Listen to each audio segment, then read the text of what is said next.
2024 की लड़ाई होनी है मोदी बनाम माया, अर्थात मनुवाद बनाम अंबेडकरवाद। जो हमारी योद्धा हैं बहन कुमारी मायावती, लेकिन सेनापति के रूप में काम आकाश आनंद करेंगे। राजस्थान से लेके तेलंगाना से लेके मध्य प्रदेश और बिहार तक, छत्तीसगढ़ से बिहार तक उस नौजवान ने 45 डिग्री टेम्परेचर में धूल फांकी है, करके बताया कि मैं पार्टी के लिए समर्पित हूं, बहुजन मूवमेंट और बाबा साहब की विचारधारा के लिए समर्पित हूं। जहां तक कांग्रेस की बात है, परिवारवाद कूट कूट के भरा है। गांधी परिवार की पार्टी है, तो गांधी परिवार का युवराज अगर 90 साल का भी हो जाएगा तब भी उसको युवा ही कहेंगे।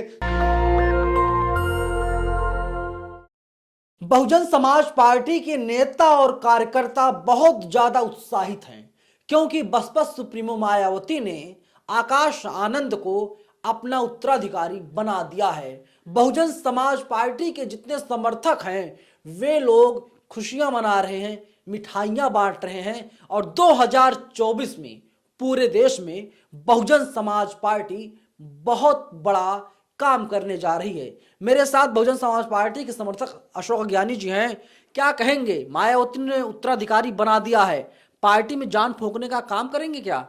बिल्कुल, देखिए, सबसे पहले तो मैं बहन कुमारी मायावती जी को मैं धन्यवाद अदा करता हूं, जो उन्होंने सही समय पर इतना बेहतरीन फैसला लिया और पार्टी को एक पढ़ा लिखा नौजवान एक नेता, नेतृत्व, सेनापति दे दिया, जो 2024 के लिए लड़ने के लिए बिल्कुल तैयार है। और हम बहन जी को धन्यवाद अदा कर रहे हैं और मान्यवर आकाश आनंद जी को अपना नेता स्वीकार करते हुए उनको शुभकामनाएं दे रहे हैं और उनको कह रहे हैं कि हम आपके साथ हैं, आप आगे बढ़िए, हम कंधे से कंधा मिला करके आपके साथ चलेंगे। पूरी पार्टी के नेता, कार्यकर्ता और तमाम लोग बहुत बेहद खुश हैं और ये बहुत अच्छा फैसला, हम बहन जी को बार बार धन्यवाद अदा कर रहे हैं। कितना बदलाव देखते हैं, आगे कितना बदलाव होगा पार्टी में? देखिए, बड़ा बदलाव होगा और पार्टी अब युवा होने जा रही है अब पूरी तरीके से। और पिछले हफ्ते मान्यवर आकाश आनंद जी ने जो महाराष्ट्र में स्पीच करते हुए उन्होंने अपने कार्यकर्ताओं को कहा कि भाई, नेताओं को कहा कि भाई, या तो आपको कोई दिक्कत है काम में, हमें बताइए, हम उसको ठीक करेंगे, और अगर आप काम नहीं कर सकते हैं तो फिर आपको सोचना पड़ेगा। उन्होंने खुले शब्दों में कह दिया कि अब पार्टी में एक्टिव लोग चाहिए, युवा लोग चाहिए जो दिन रात काम करें। और ये नौजवान जो ऑक्सफोर्ड से पढ़ करके, पीएचडी लेकर के, वहाँ से पढ़ के और जो एमबीए करके आए और वहाँ डिग्रियाँ लेकर के, बहुत बढ़िया पढ़ा लिखा आदमी, जमीन पे काम करने वाला नौजवान, एक बिल्कुल सुशील और एक चरित्रवान व्यक्ति जो अपने कार्यकर्ताओं के साथ ऐसे मिलता है खुले दिल से, तो ऐसे नौजवान आने से पार्टी में एक नई नई चेंजेस होंगी, युवा भी होगी और आधुनिक भी होगी। जो आधुनिक तौर तरीके हैं, चाहे सोशल मीडिया का हो, चाहे उनका दूसरी चीजें हो, तमाम चीजों को बहुत बेहतर तरीके से होगा। 2024 की लड़ाई एक बेहतरीन सेनापति के नेतृत्व में पार्टी लड़ने जा रही है। ये बहुत ही खूबसूरत बात है और इसको हम बहुत अच्छे से देखना चाहते हैं कि अब 2024 और उसके बाद 2029 तक पार्टी पूरे देश के अंदर अपने अपनी मजबूत अपनी दावेदारी पेश करेगी। पहले आप कहते थे कि मायावती वर्सेस नरेंद्र मोदी, क्या वे मान लिया जाए नरेंद्र मोदी वर्सेस आकाश आनंद? नहीं, देखिए, अभी जो लड़ाई होनी है 2024 की, चेहरा बहन जी होगी। मैं बार बार कहता हूं, 2024 की लड़ाई होनी है मोदी बनाम माया, अर्थात मनुवाद बनाम अंबेडकरवाद। क्योंकि इसी जो बहन जी ने उत्तराधिकार घोषित किया, उसका उत्तराधिकारी उसमें से पूरा देश तो दे दिया आकाश आनंद जी को, मगर उत्तर प्रदेश बहन जी ने अपने पास रखा है। उसका कारण ये कि 50 सीटें जीतनी है। बहन जी ने कहा कि आप पूरे देश में तमाम लोगों के पास जाओ, अपने कार्यकर्ताओं के पास, नेताओं के पास, मैं यहाँ उत्तर प्रदेश देखूंगी और 50 सीटें जीत करके बहन जी प्रधानमंत्री बनेंगी। 2024 की लड़ाई बहन जी के चेहरे पे होगी, बहन जी के नाम पे होगी। आगे उसके बाद का भविष्य बताएगा, लेकिन 2024 की जो हमारी योद्धा हैं बहन कुमारी मायावती, लेकिन सेनापति के रूप में काम आकाश आनंद करेंगे। बहन जी के ऊपर आरोप लगता था, लोग कहते थे कि बहन जी जो है ग्राउंड जीरो पर नहीं दिखाई देती, सड़क पर नहीं उतरती, और अब एक नेता ऐसा मिल गया, उत्तराधिकारी मिल गया है आकाश आनंद के रूप में, जो सड़कों पर जाएगा, धूल फांकेगा। बिल्कुल जाएगा। पिछले एक वर्ष में हमने देखा है जिस तरह राजस्थान से लेके तेलंगाना से लेके मध्य प्रदेश और बिहार तक, छत्तीसगढ़ से बिहार तक, उस नौजवान ने 45 डिग्री टेम्परेचर में पूरे उसने धूल फांकी है। गांव गांव, गली गली लोगों से, महिलाओं से, कार्यकर्ताओं से मिला है। जिस तरीके नई शादी होने के 6 महीने के अंदर अंदर वो नौजवान सड़कों पर दिखाई दिया, तो उसने बताया है, करके बताया कि मैं पार्टी के लिए समर्पित हूं, बहुजन मूवमेंट और बाबा साहब की विचारधारा के लिए समर्पित हूं, और इसीलिए बहन जी ने उन पर विश्वास किया है। देखिए बहन जी ने अपना स्टेटमेंट उत्तराधिकारी घोषित करते हुए बोला कि पिछले बहुत वर्षों में उन्होंने बड़े बड़े नेताओं को बनाया, बड़े बड़े उन्होंने उनको ओहदे दिए, मगर वो धोखा दे करके चले गए। तो इसलिए पार्टी में एक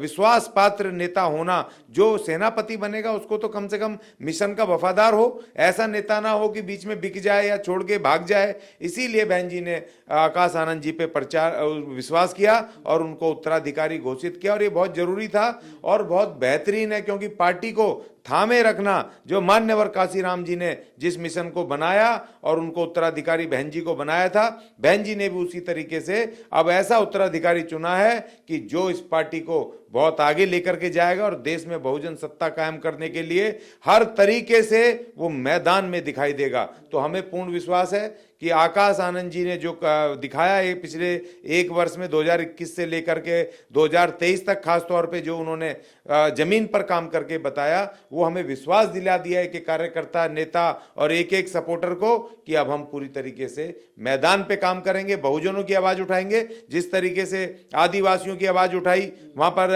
मध्य प्रदेश में, और उन्होंने आदिवासी जागतिक दिवस के दिन वहां पर पूरे भोपाल में नीला नीला कर दिया और गवर्नर और उसको वहां पर वो चिट्ठी दे करके आए और उनकी मांगे उठाई, उसी तरीके से मान्यवर आकाश आनंद काम कर रहे हैं। और हमें पूर्ण विश्वास है कि पार्टी एक नई दिशा की ओर, एक नई शक्ति की ओर बढ़ने वाली है। राहुल गांधी की उम्र तकरीबन 50-52 साल है और कांग्रेस वाले कहते हैं राहुल गांधी अभी युवा हैं। आप कह रहे हैं कि आकाश आनंद युवा हैं, तो कितनी उम्र है आकाश आनंद की? देखिए 28 वर्ष के अभी युवा हैं, बिल्कुल नौजवान। और देखिए सबसे बड़ी बात यह है कि जब वो 18 वर्ष के थे तब उन्होंने पार्टी की सदस्यता ग्रहण कर ली थी। 2015 में आकाश आनंद जी बहुजन समाज पार्टी के प्राथमिक सदस्यता ले ली थी, और तब से लेकर लगातार वो पार्टी संगठन को, प्रशासन को समझने की कोशिश कर रहे हैं, पार्टी की नीतियों को काम कर रहे हैं, और 2021 से लगातार मैदान पे हैं। बहन जी ने उनको जिम्मेदारियां दी 4 स्टेट की, और जिन्होंने बखूबी निभाया। और पार्टी की देखिए पहली बार मैंने देखा है जो 4 राज्यों के चुनाव में बहुजन समाज पार्टी इतनी सक्रियता से, उत्साह के साथ मैदान में दिखाई दी और उन्होंने अपने चुनाव को लड़ा। परिणाम तो बहुत सारे इधर उधर होते हैं, उससे फर्क नहीं पड़ता, फर्क इस बात से पड़ता है कि आप किस तरीके से लड़े। और बहुजन समाज पार्टी ने मान्यवर आकाश आनंद जी के नेतृत्व में बहुत जबरदस्त तरीके से चुनाव लड़ा, और इसके अंदर युवाओं ने, जिस तरह से यूथ ने आकर के आगे को बढ़ चढ़ के हिस्सा लिया, ये ऊर्जा की बात है। जिस पार्टी संगठन में अगर नौजवान सक्रिय नहीं होते हैं वो मर जाती है, लेकिन अब आकाश आनंद के आने के बाद जिस तरीके से नौजवान आए और बड़े स्तर के बड़े बड़े ग्रुप जिस तरीके से आए, तो एक अच्छी बात है। और देखिए जहां तक बहन जी की बात है, बहन जी लगातार 24 घंटे काम करती हैं, लेकिन वो क्योंकि बाहर नहीं जा पाती, एक तो सिक्योरिटी रीजन है, दूसरा ये कि उनकी उम्र इतनी ज्यादा हो गई है कि हर छोटे मोटे इशू नहीं उठा सकती।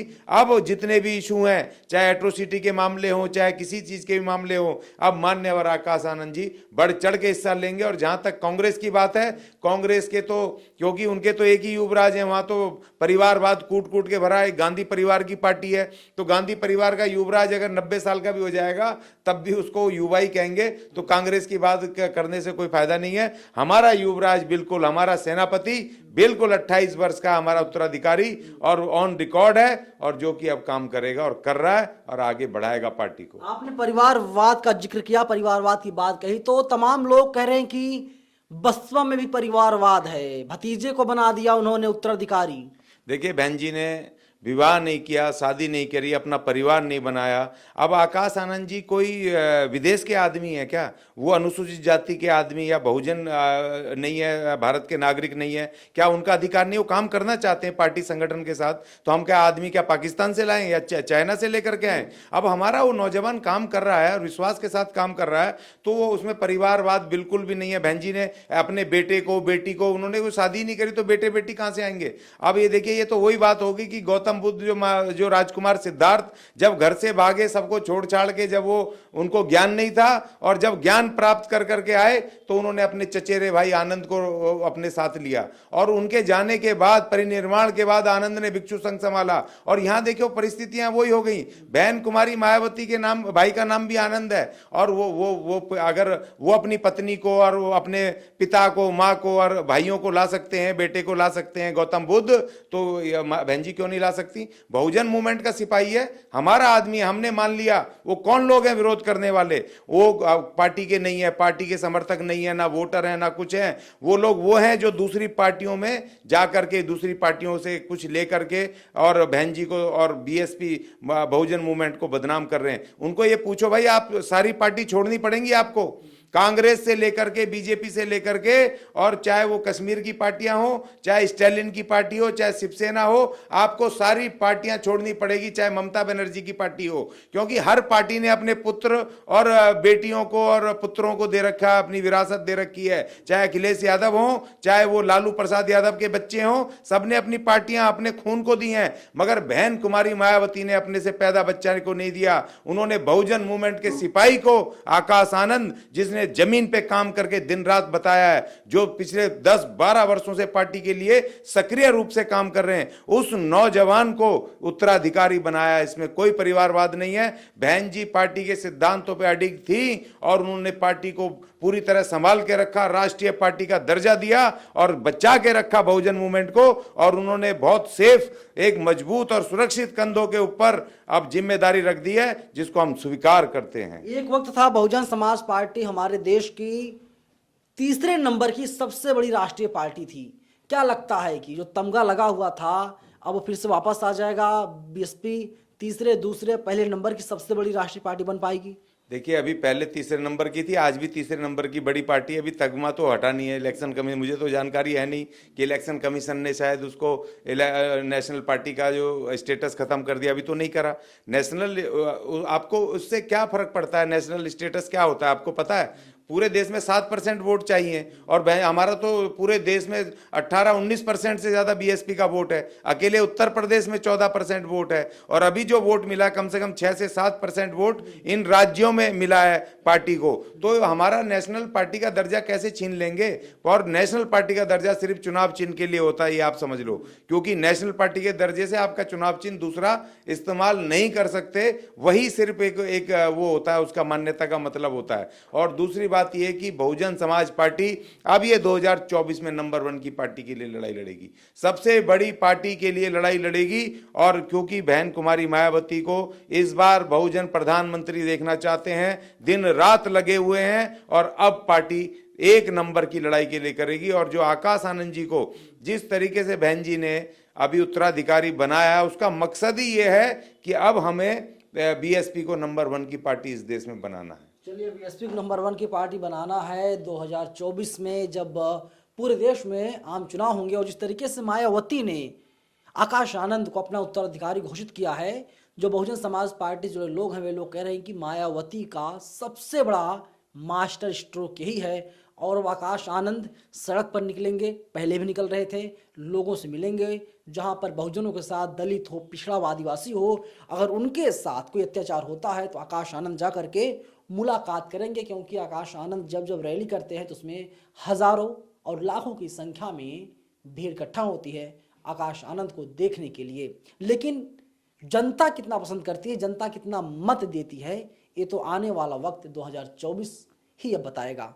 आपको क्या लगता है, आकाश आनंद क्या पार्टी में एक बार फिर से जान फूंक पाएंगे या नहीं? कमेंट बॉक्स आपके लिए खुला हुआ है, आप लोग हमें अपनी राय कमेंट बॉक्स में बता सकते हैं।